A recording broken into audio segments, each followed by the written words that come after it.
Buenos días.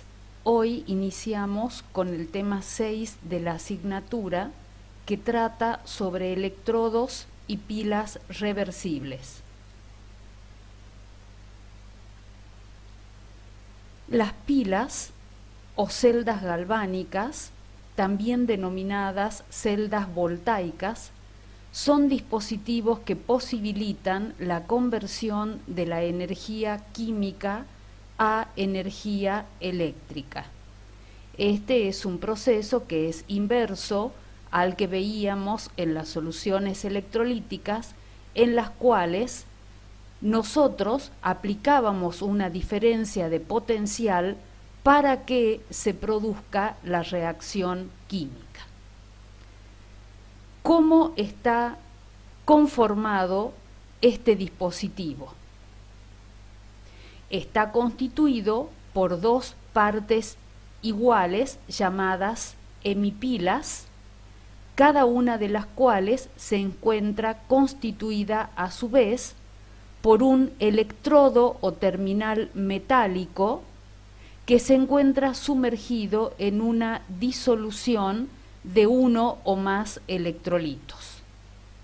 Siempre se disponen de manera tal que el electrodo que posea el mayor potencial de oxidación se encuentre a la izquierda y el de menor potencial de oxidación se encuentre a la derecha.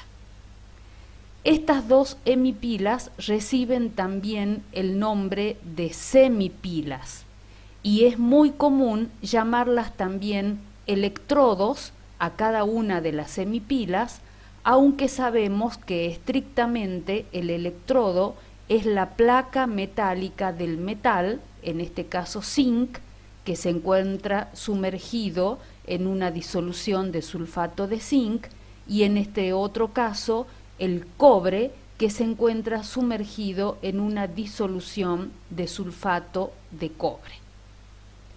Ambas semipilas se encuentran separadas por un diafragma inerte poroso, cuya función es impedir que los líquidos se mezclen por un lado y por otra parte cerrar el circuito eléctrico a fin de mantener la electroneutralidad en el medio en ambos lados del diafragma inerte poroso. ¿Cómo funciona este dispositivo? Bien, cuando se conectan los bornes N y P de la pila, se establece una diferencia de potencial entre ellas que es producida gracias a la reacción química que ocurre en cada una de las hemipilas. En este caso, el electrodo de mayor potencial de oxidación es el que genera los electrones, por lo tanto es el polo negativo de la celda. Esto es diferente a lo que ocurría en las celdas electrolíticas, en las cuales el ánodo era el polo positivo de la celda.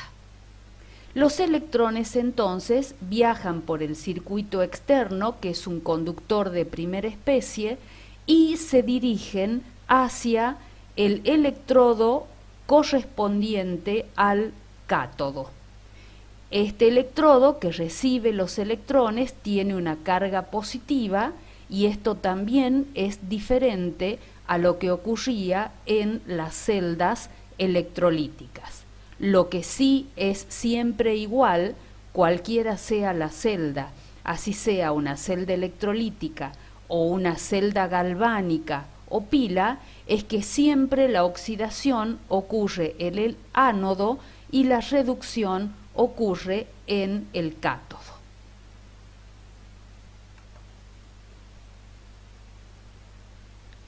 ¿Cómo se realiza la medida de la FEM de una celda electrolítica? De una celda galvánica. Existen dos métodos. Uno es el método de compensación o de oposición de Poggendorff, el cual se basa en que se opone a la fuerza electromotriz a medir, que en este caso sería la dada por la pila X, esta sería nuestra celda galvánica, se opone una cuyo valor es conocido y se hace variar la resistencia entre los puntos B, C y D de manera tal que por el galvanómetro no circule corriente eléctrica. Cuando la intensidad de corriente eléctrica que circula es nula, entonces la fuerza electromotriz medida es igual a la fuerza electromotriz de nuestra pila. Por otra parte, se utilizan también en la actualidad los voltímetros.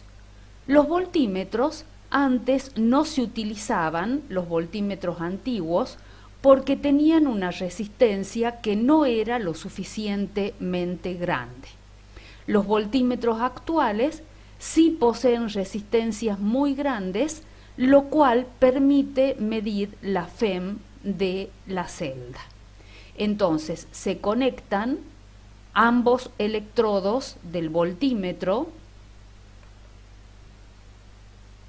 a los bornes de nuestra pila y de esa manera, al cerrar el circuito con el voltímetro, circularía una intensidad de corriente I y existirían dos resistencias que están colocadas en serie. Una sería la resistencia del voltímetro y otra sería la resistencia de la celda. Si el valor de la resistencia propia del voltímetro es muy grande comparado con el valor de la resistencia de la celda, valores muy grandes son, por ejemplo, valores de 1 por 10 a la 12 ohmios, podemos utilizar el voltímetro para medir la FEM de la pila. Y esto se justifica de la siguiente manera. Nosotros tenemos que la FEM de la celda es igual a la intensidad de corriente que circula por la resistencia de la celda más la resistencia del voltímetro que se encuentran en serie. Y por otra parte, si nos centramos en el voltímetro, la FEM medida va a ser igual a la intensidad de corriente que circula por la resistencia del voltímetro. De manera que si despejamos de la primera ecuación la intensidad de corriente eléctrica y la reemplazamos en la segunda, tendremos que la FEM medida va a ser igual a la FEM de la celda dividido la resistencia de la celda más la resistencia del voltímetro y por la resistencia del voltímetro. Dijimos que la resistencia del voltímetro es muy grande, por lo tanto podemos despreciar la resistencia de la celda comparativamente con la resistencia del voltímetro. Si despreciamos esta resistencia, entonces se simplifican las resistencias del voltímetro y la FEM medida por el voltímetro es igual a la FEM de la celda. ¿Cómo se clasifican las pilas? Las pilas se clasifican en pilas químicas y pilas de concentración. ¿Cómo son las características de cada una de estas pilas? Las pilas químicas están constituidas por electrodos o hemipilas diferentes, que sería, por ejemplo, el caso en que habíamos visto.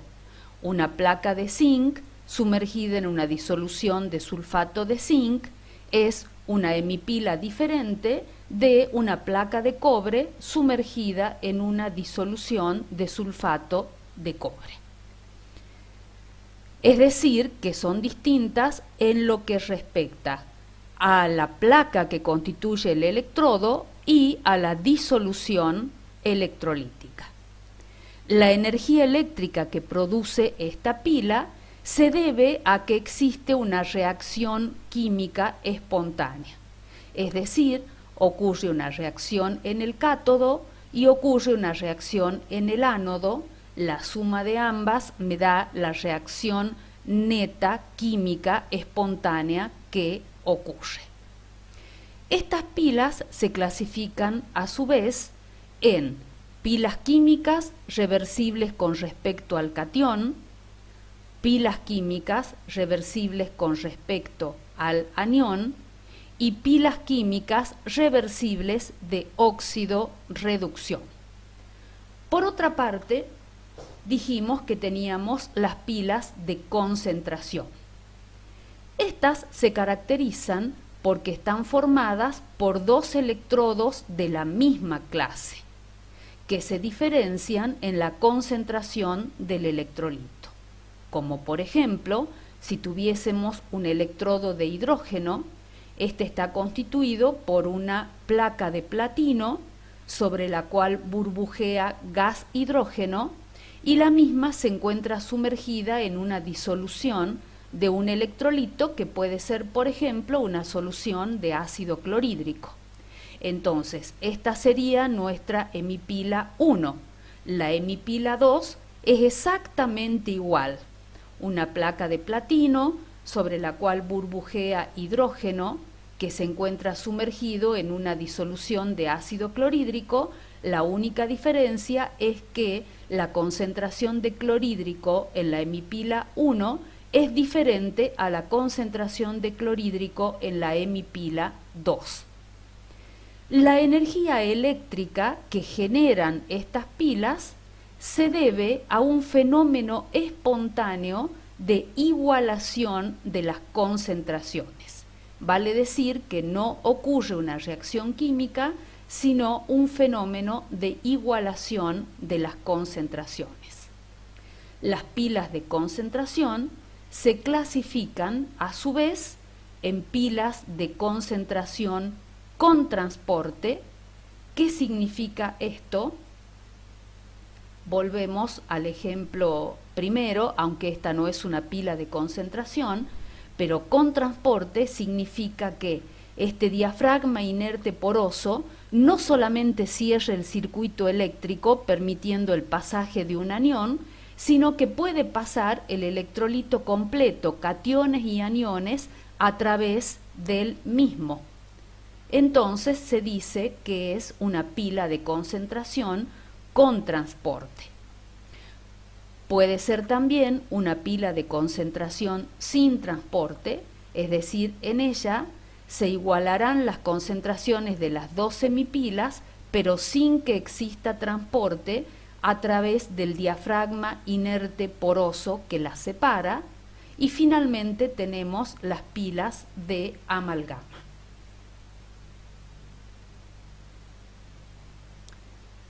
Bueno, empezaremos entonces con la descripción de las pilas químicas y de los electrodos reversibles con respecto al catión, es decir, el primero que teníamos acá en la clasificación, pilas químicas y electrodos reversibles con respecto al catión.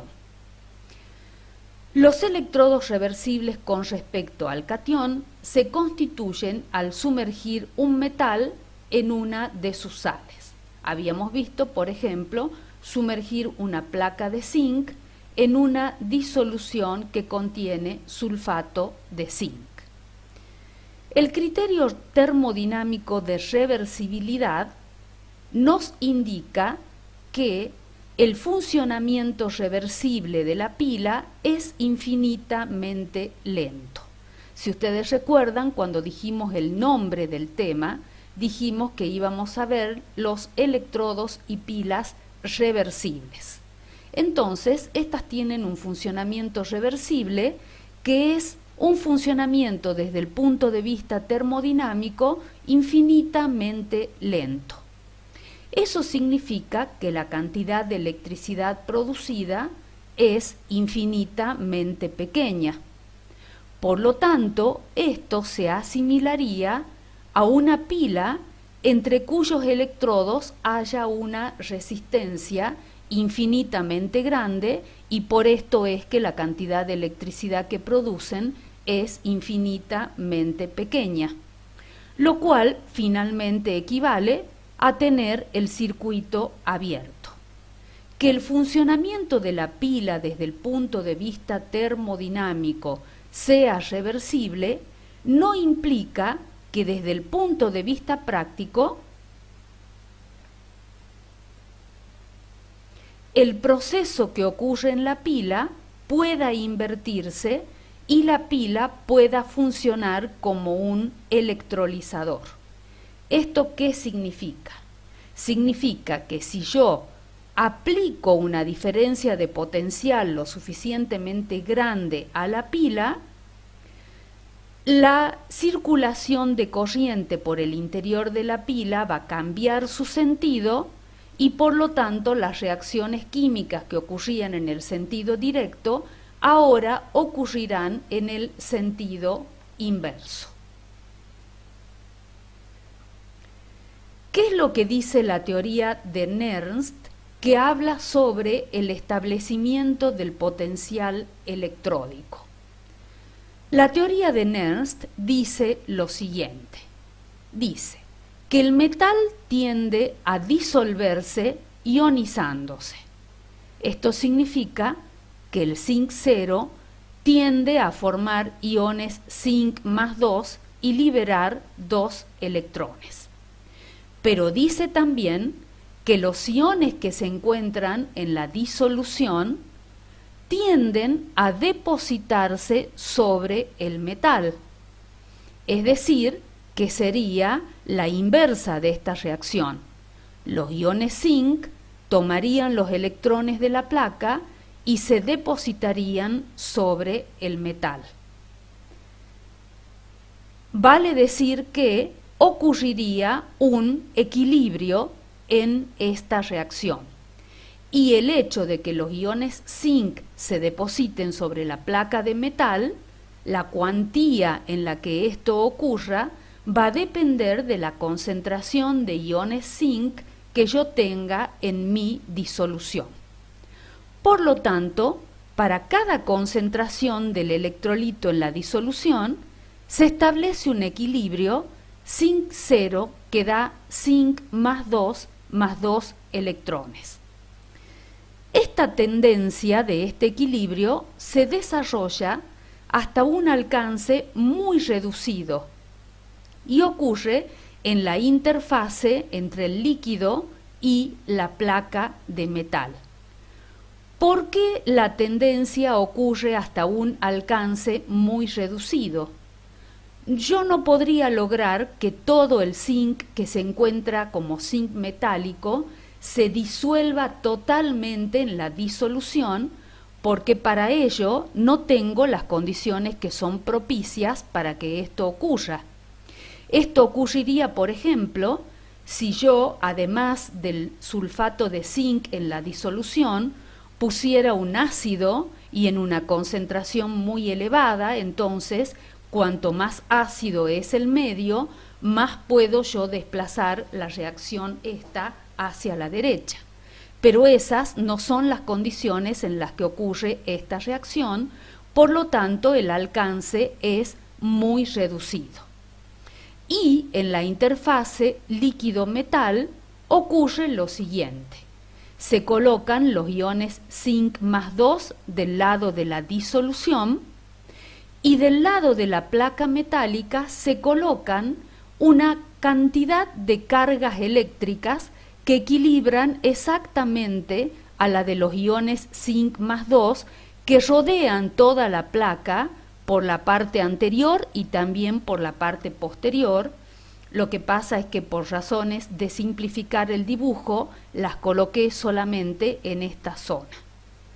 De hecho, lo que ocurre es que se forma una doble capa eléctrica, porque de acá yo tengo cargas negativas y de acá tengo cargas positivas. Esta doble capa eléctrica tiene una determinada fuerza electromotriz, que es la fuerza electromotriz de este electrodo. Esta fuerza electromotriz no puede medirse experimentalmente, pero el significado físico de lo que es la fuerza electromotriz está dado por esta doble capa eléctrica. De hecho, más adelante vamos a ver que se elige un electrodo de comparación al cual se le asigna un potencial nulo para poder determinar los potenciales de oxidación de todos los pares de metales. Veamos entonces que cuanto menos noble es el metal, es decir, cuanto más factible es de ser disuelto, mayor será su tendencia a oxidarse. Por lo tanto, mayor será el desplazamiento de esta reacción hacia la derecha, de manera que mayor será la cantidad de electrones acumulados del lado de la placa metálica del electrodo y, por lo tanto, mayor va a ser la fuerza electromotriz del electrodo considerado. Veamos el trabajo o energía eléctrica producido por la pila. El trabajo en joules producido por la pila es igual a la disminución de la energía libre de Gibbs a presión y temperatura constantes, que a su vez es igual a la cantidad de corriente que circula expresada en coulombios por la diferencia de potencial expresada en voltios. Esta disminución de la energía libre puede deberse a dos causas. Una sería la existencia de una reacción química neta, que es lo que dijimos que existe en las pilas químicas. Y otra podrían ser otros procesos físico-químicos reversibles. Entre ellos podemos mencionar la igualación de las concentraciones, la disolución, etc. Sabemos que cuando evoluciona un equivalente es porque circuló un Faraday de electricidad y la carga de un ion monovalente es un mol de electrones. Este mol de electrones posee a su vez el número de Avogadro de cargas eléctricas. Si en vez de circular un mol de electrones, n es el número de electrones transferidos, entonces la cantidad de electricidad estará dada por n multiplicado por la constante de Faraday. Entonces, reemplazando Q en nuestra definición del trabajo eléctrico, tenemos que el trabajo eléctrico expresado en Joule por mol es igual a la disminución de la energía libre de Gibbs del fenómeno, expresada en Joule por mol, y es igual a menos n, que es el número de equivalentes por mol, o de electrones transferidos, por la constante de Faraday en coulombios por equivalentes y por la diferencia de potencial expresada en voltios. El signo menos aparece porque el fenómeno que se produce es un fenómeno espontáneo, una reacción química espontánea o un proceso físico-químico espontáneo. Y como por convención la diferencia de potencial es positiva, entonces este signo menos da cuenta de la disminución de la energía libre del proceso. Este término eléctrico, esta energía eléctrica, está dada por un factor extensivo, que es la cantidad de corriente que circula, y por un factor intensivo, que es la diferencia de potencial. Ambos factores, Q y E, influyen en la magnitud del fenómeno. Sin embargo, la posibilidad de que el fenómeno ocurra está dado exclusivamente por la diferencia de potencial, que debe ser positiva, lo cual significa que la diferencia de energía libre del proceso será negativa, y esto me indica que el fenómeno es espontáneo.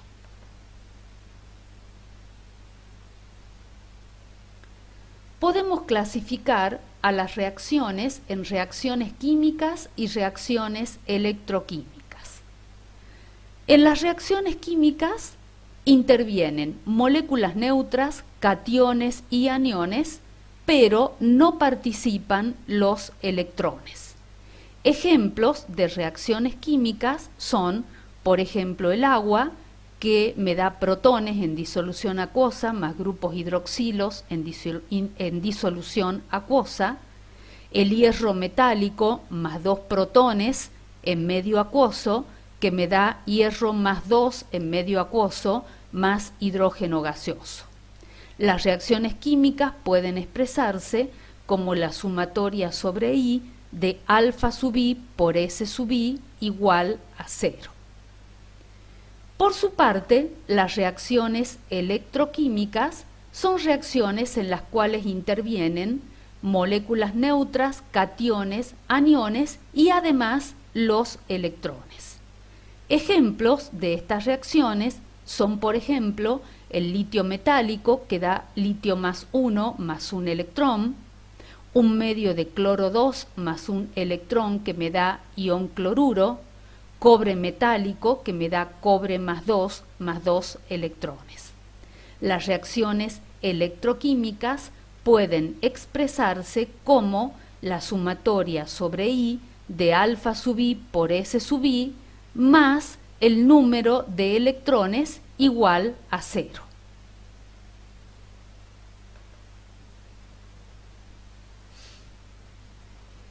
Veamos cuál es la condición general para el equilibrio electroquímico.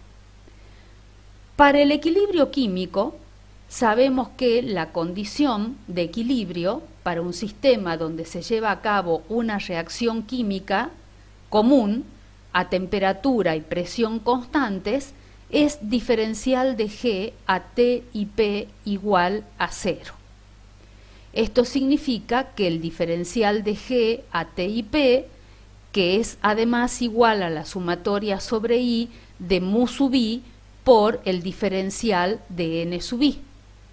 Ahora, podemos expresar el balance de materia como Ni igual a Ni0 más alfa sub I por el avance de la reacción, que también lo podríamos poner en función de la conversión de la reacción. Si diferenciamos la ecuación de balance, nos quedará que el diferencial de Ni es igual a alfa sub I por el diferencial del avance de la reacción. Reemplazando diferencial de Ni en la ecuación anterior, tenemos que el diferencial de G a T y P es igual a la sumatoria sobre I de alfa sub I por mu sub I por diferencial de X. Y si pasamos diferencial de X dividiendo, tendremos que la derivada de G respecto del avance de la reacción, que es la pendiente en la curva, en la curva de energías libres en función del avance de la reacción, es igual a la sumatoria sobre I de alfa sub I por mu sub I, que cuando alcance el equilibrio es igual a 0. Esto nos muestra que en el equilibrio G se encuentra en un mínimo, es decir, G va disminuyendo en el camino hacia el equilibrio. Cuando alcance el equilibrio, el valor de G es un valor mínimo, pero el delta de G en el equilibrio es nulo y por lo tanto delta de G, que es igual a la sumatoria sobre I de alfa sub I por mu sub I, es igual a 0. Bien, esto ocurre para una reacción química. Para una reacción electroquímica tenemos lo siguiente. La condición de equilibrio electroquímico es sumatoria sobre I igual a alfa sub I por mu sub I más N por F y por E igual a 0. Esto se debe a que habíamos planteado que para las reacciones químicas teníamos la sumatoria de alfa I por S sub I igual a 0, y para las electroquímicas, además de las especies químicas, teníamos los electrones. Entonces, esta situación debe contemplarse en el equilibrio electroquímico. De manera que la ecuación para el equilibrio electroquímico es la sumatoria de alfa sub I por mu sub I más N por F y por E igual a 0. Esto se conoce como potencial electroquímico.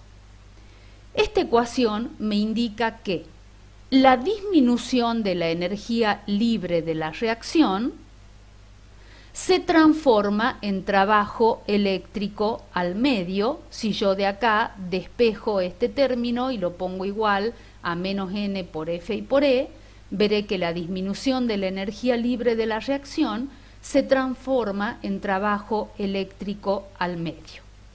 Además, me muestra que la reacción química está acoplada con la conducción de la corriente eléctrica.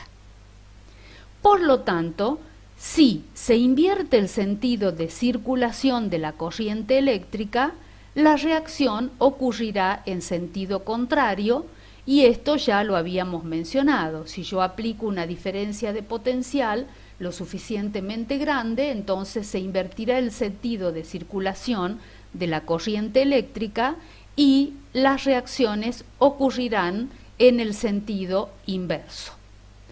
Veamos, por ejemplo, qué ocurre si yo a mi celda galvánica o pila le opongo una fuente externa de electricidad Φ que viene representada en el dibujo por esta fuente.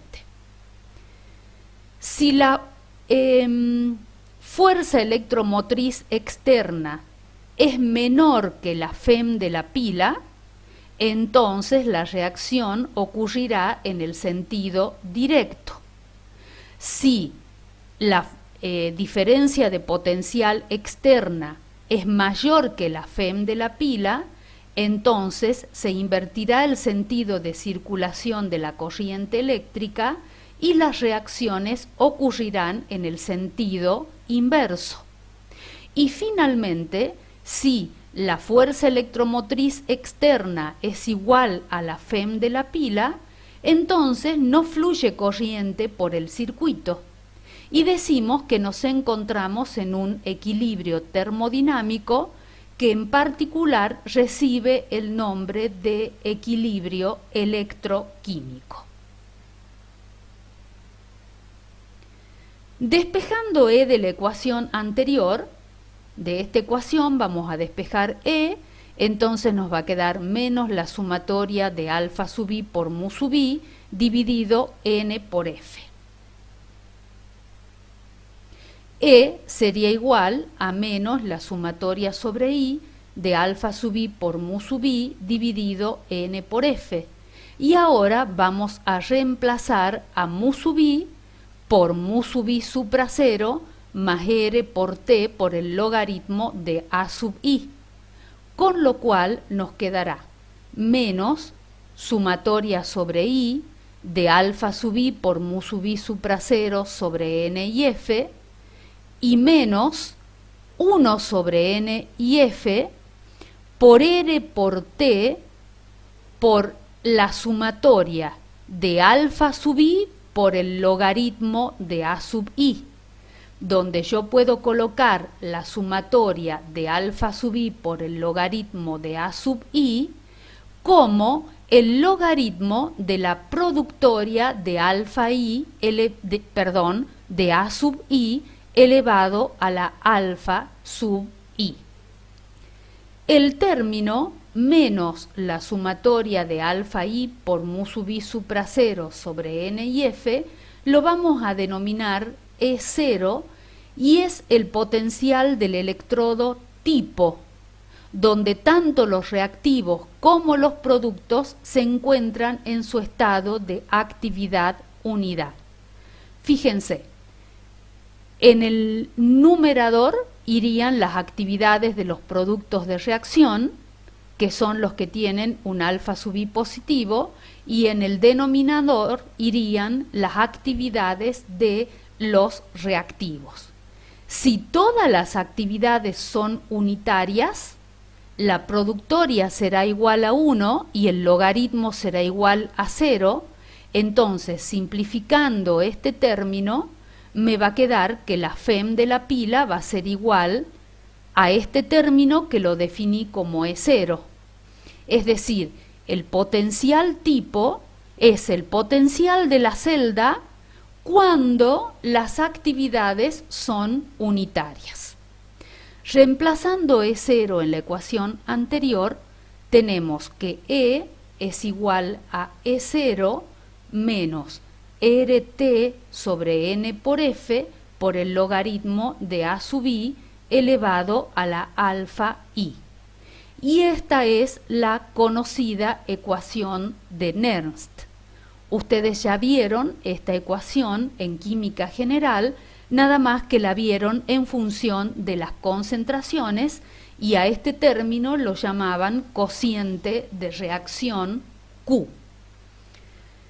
Si yo pongo a funcionar la pila y la dejo que funcione, en algún momento se irá agotando la pila, y en el equilibrio, cuando ya no se produzca flujo de corriente y por lo tanto ya no exista reacción química, el potencial de la pila será nulo, porque la reacción química alcanzó el equilibrio.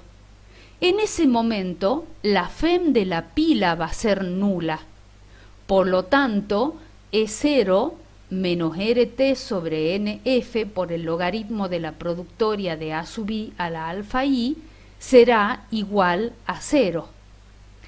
Nosotros habíamos definido que en el equilibrio químico, K, la constante de equilibrio, es la productoria de las actividades de los I componentes en el equilibrio elevados a la alfa sub I. Si reemplazamos la constante de equilibrio en la ecuación anterior, entonces nos quedará que E0 menos R por T sobre NF por el logaritmo de la constante de equilibrio será igual a 0. Y de esta expresión yo puedo despejar la constante de equilibrio, que va a ser el exponencial de N por F por E0 sobre R I por T. Ahora bien, yo podría reemplazar E0 en esta ecuación y me quedará el exponencial de, como acá tengo un signo negativo, me quedará menos la sumatoria de alfa sub I por mu sub I supra 0 por N y por F, pero además dividido sobre N y F, que se simplifican, y además dividido sobre R por T.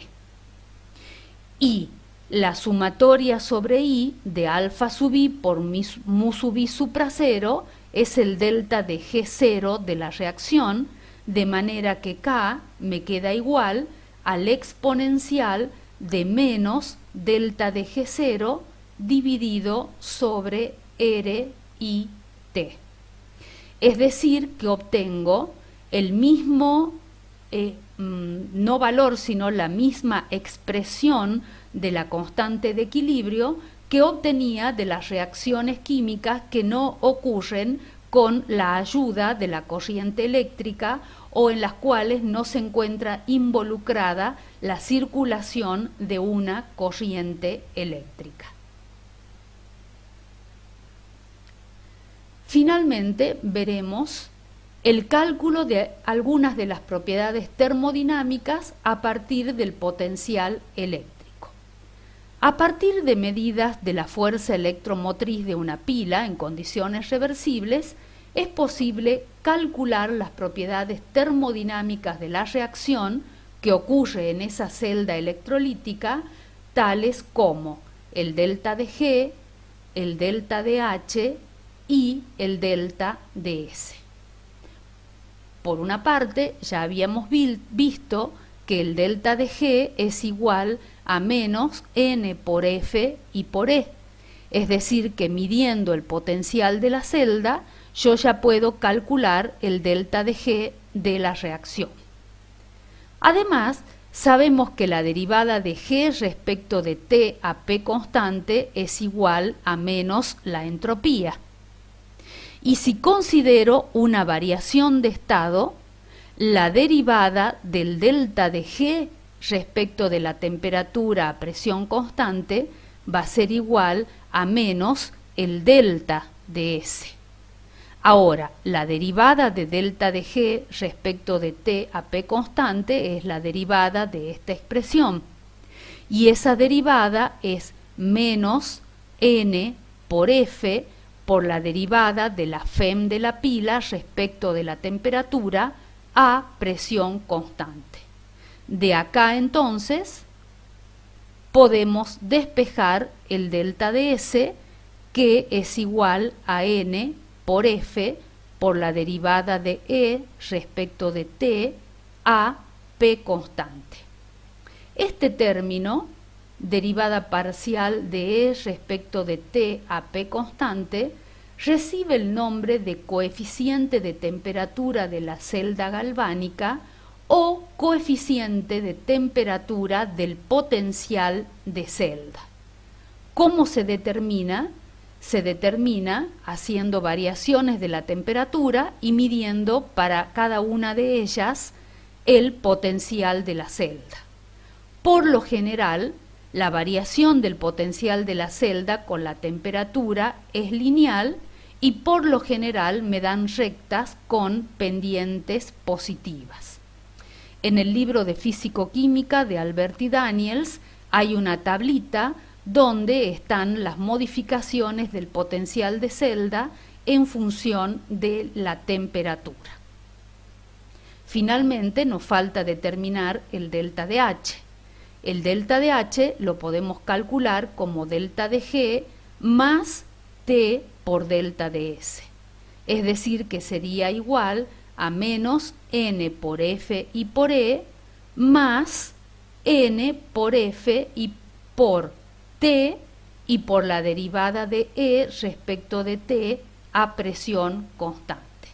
De esta manera podemos determinar la energía libre de Gibbs, el delta de G, el delta de entropía y el delta de entalpía de la reacción química que ocurre en la celda electrolítica. Debemos destacar en este tema la gran exactitud que poseen las medidas eléctricas.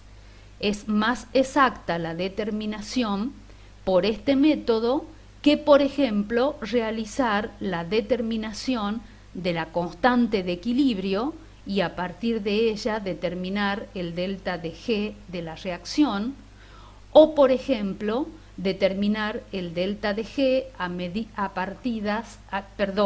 a partir de medidas eléctricas que realizar la determinación calorimétrica de las entalpías utilizando un calorímetro tal como habíamos hecho para determinar el calor de combustión. Bueno, por ahora terminaríamos con la primera clase y en la clase siguiente vamos a ver las convenciones que se emplean para las pilas reversibles con respecto al catión y posteriormente vamos a ver cómo están constituidas las otras pilas que planteamos en la clasificación.